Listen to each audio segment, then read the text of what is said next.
దక్కాల్సిందే, దానికి ఇనిషియేటివ్ తీసుకోవాల్సిందే. నేను మరొక్క మారు మేధావి వర్గాన్ని అంతా కూడా వినమ్రంగా చేతులు జోడించి చెప్తా ఉన్నా.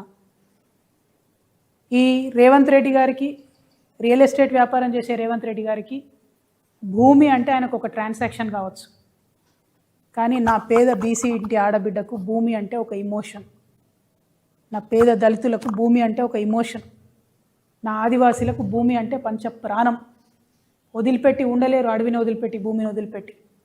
ఆ విషయం అర్థమవుతలేదు రేవంత్ రెడ్డి గారికి. మానవత్వం అన్నది పరిపాలనలో లోపించింది. అందుకే నేను బలంగా నమ్ముతా ఉన్నా, భూమి పంపిణీ జరగాల్సిందే. తెలంగాణ రక్షణ సేన అధికారంలోకి వస్తే ఖచ్చితంగా భూమి లేని ప్రతి పేద ఇంటికి కూడా కుటుంబానికి 1 ఎకరం చొప్పున మేము భూలక్ష్మి పథకం పేరుతోని భూ పంపిణీ చేయడం జరుగుతుంది. I appeal to all the youngsters. We need to have a level playing field in the state. We need to have a level playing field. సమానమైనటువంటి భూమి క్రియేట్ చేసినాకనే కదా నువ్వు గేమ్ పెట్టాలి. ఫుట్బాల్ మ్యాచ్ ఆడుతున్నారు అనుకోండి, ముఖ్యమంత్రి గారికి ఫుట్బాల్ మ్యాచ్ బాగా తెలుసు కదా, అందుకే చెప్తున్నా. ఫుట్బాల్ మ్యాచ్ ఆడుతుంటే ఒక దిక్కు ఎత్తుంటే ఒక దిక్కు వంపు ఉంటే ఎట్లా ఆడతారు ఆట?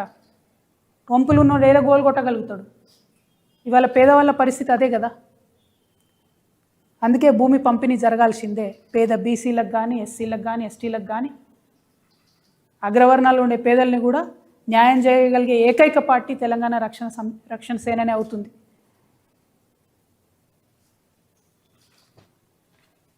I want to appeal to all the youngsters. Just imagine you are playing a monopoly game. If there are 4 players and you have different rules for all 4 players, you tell the 2 players that for first half an hour you can't buy anything.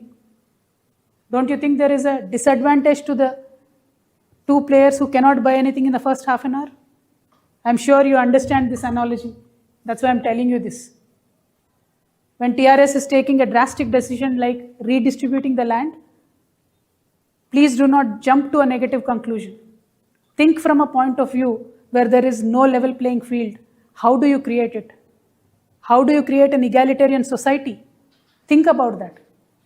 Mere politics is not enough. If social justice has to be achieved in this state or in this country, land redistribution is one of the major ways in which it can be achieved.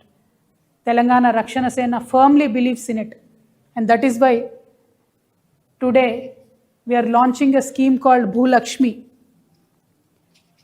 We are launching a scheme called Bhulakshmi once TRS comes into power. And right now we are demanding the Congress government that you give land rights, ownership rights to the people with assignment lands. You start the distribution. We will support you as an opposition. You please start the distribution. నేనే అధికారంలోకి వచ్చేదాకా ఆగాలి, అప్పటివరకు పేదగా ఉండాలి అనట్లే. కాంగ్రెస్ ప్రభుత్వం భూ పంపిణీ కార్యక్రమం మొదలు పెడితే మొదటి వరుసలో నిలబడి మేమే పంపిణీ చేస్తాం. ఎట్ ద సేమ్ టైం భూములు లాక్కోవాలని వస్తే మాత్రం గుత్పలు అందుకొని మేమే ముంగటుంటాం. నేను చెప్తా ఉన్నా, మా దళిత ఇంటి ఆడబిడ్డలు నేను అప్పీల్ చేస్తున్నా, ఎవరైనా మీ భూమికి కన్నెత్తి చూస్తే గుత్ప పట్టుకొని రెడీగా ఉండండి.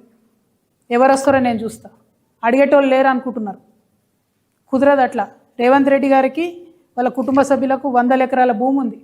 అఫీషియల్గా 20 ఎకరాల భూమి చూపిస్తారు. 20 ఎకరాలు ఉన్నోడికి 1 ఎకరం ఉంటేంది లేకుంటేంది అనిపిస్తుంది, కానీ మనకు అట్లా కాదు కదా. 1 ఎకరం లేనటువంటి పేదల గురించి వాళ్ళు నేను అప్పీల్ చేస్తూ ఉన్నా, వాళ్ళ గురించి మాట్లాడుతూ ఉన్నా. సామాజిక న్యాయ సాధన జరగాలంటే ముందు భూమి ఉండాల్సిందే. అందరూ కూడా నాకు తెలిసి రైతు బిడ్డలే, అందరూ కూడా గ్రామాల నుంచి వచ్చినటువంటి వాళ్ళే, మా మిత్రులంతా, పత్రికా మిత్రులంతా. ఒక గ్రామంలో పరిస్థితి ఇమాజిన్ చేసుకోండి. భూమి లేనివాడికి ఎంత విలువ ఉంటుంది, భూమి ఉన్నవాడికి ఎంత విలువ ఉంటుంది. పిల్లనియాలంటే ఏం అడుగుతారు? ఇల్లుందా, భూమి ఉందా, జాగుందా అని అడుగుతారు. ఆ విలువ ఉండద్దా? సామాజిక గౌరవం ఉండద్దా? దానికోసం నేను ప్రయత్నం చేస్తూ ఉన్నా. దయచేసి ఈ విషయాన్ని అర్థం చేసుకోవాల్సిందిగా మా మేధావర్గాన్ని అప్పీల్ చేస్తూ ఉన్నా. నేను సామాజిక న్యాయం జరగాలి తెలంగాణలో అంటే అది పొలిటికల్ స్లోగన్ కాదు. విప్లవాత్మకమైన, గుణాత్మకమైన మార్పు కోసమే తెలంగాణ రక్షణ సేన ముందొచ్చింది. దానికోసం ప్రయత్నం చేస్తుంది.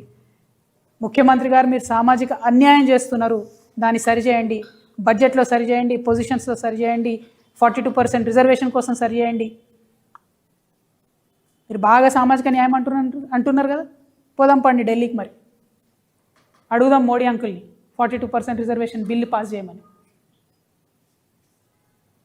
అవి చేయలేకపోతే మీరు చెప్తున్న మాటలు మోసమని తెలంగాణ సమాజం గుర్తించాలని చెప్పి నేను కోరుతూ, మరి భూలక్ష్మి పథకం కోసం మా ఆడబిడ్డలంతా కూడా ఆలోచన చేయాలి.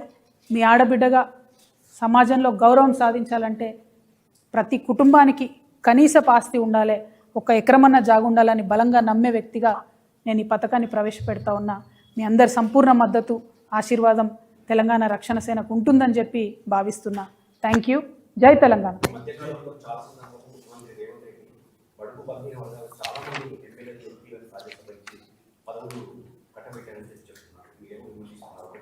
రెండోది ఇప్పుడున్న పరిస్థితుల్లో భూమి అవైలబుల్ లేకుండా అవుతుంది.